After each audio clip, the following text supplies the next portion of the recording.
What is child labor? Child labor is the use of children in industry or business, often under severe conditions.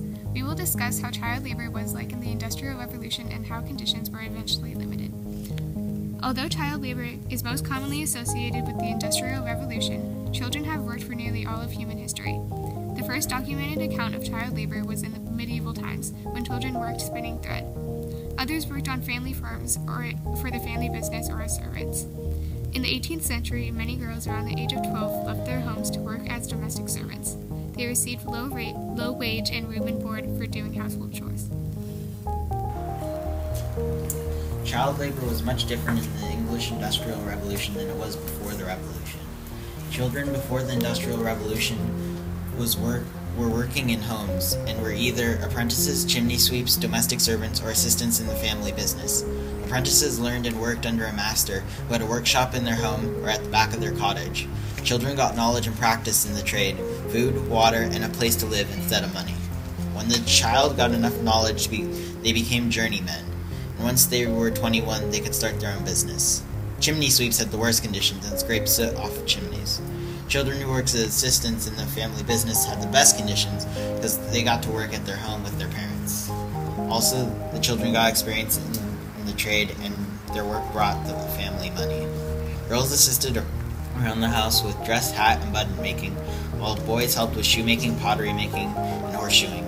Boys as domestic servants looked after sheep and cattle, and girls milked the cows and cared for the chickens. Work hours depended on the trade and family, but the average was 12 hours per day with breaks for tea and meals. During the English Industrial Revolution, kids worked in either textile mills or mines. They had longer work hours, working 12 to 16 hours a day, 6 days a week. Also, these work hours were not flexible and had to be followed. Factories and mines were much stricter on children and had harsher punishments for not doing their job. They had to be away from home and in an uncomfortable environment both emotionally and physically. At this time, they were paid as little as 4 shillings per week and received no knowledge in trade to create a business later in life. Children of ages 10 or younger during the British Industrial Revolution in the late 18th to early 19th century worked 12 to 16 hours a day, 6 days a week. They worked from 5 in the morning to 9 at night. They had a few breaks but rarely for meals, and they only earned about 4 shillings a week or none. Children were favored for work because of their nimble fingers and small body that fit the machinery unlike adults. They performed work that was very dangerous, such as crawling underneath the machinery to clean up the dust. Their hands or clothes could also be caught in the machinery, which led to many injuries or horrifying deaths. Children who worked with the spinning jennies had skinned or bruised fingers from the revolving spool from trying to catch up with the machine's speed. There was also extreme pollution in the factories. Lime dust and cotton fiber flew about everywhere, resulting in extreme health conditions such as asthma, chronic conditions, or diseases. Another polluting factor was high temperatures. Factories were heated from 70 to 80 or higher degrees. Children had no protection even from the employers or co-workers who sometimes abused them. They were punished by being hit by a strap if they showed signs of tiredness, were late to work, or to make them work faster. Another punishment was dipping them headfirst into the water cistern. Child laborers endured and suffered many extreme hardships in the factories at a young age for a long period of time.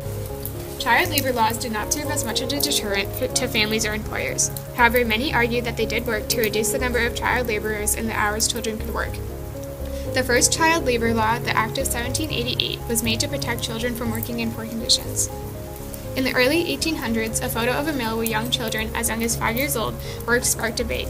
Those pessimistic to child labor argued that children were being exploited by the industrialists. In response, Parliament set up a Royal Commission of Inquiry into children's employment. The Factory Acts further regulated child labor. The Cotton Factories Regulation Act of 1819 set the minimum working age to 9 and set the maximum time the children could work to 12 hours a day. The Regulation of Child Labor Law of 1833 established paid inspectors who enforced labor laws. Lastly, the 10 Hours Bill of 1847 cut down the maximum hours women and children could work to 10. These laws helped to improve the conditions of child laborers and limit the work they could do.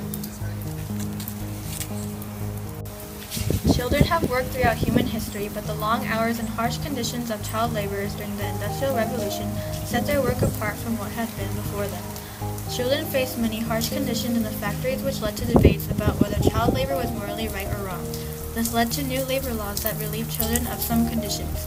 Child labor during the Industrial Revolution had a great influence now on how children work today.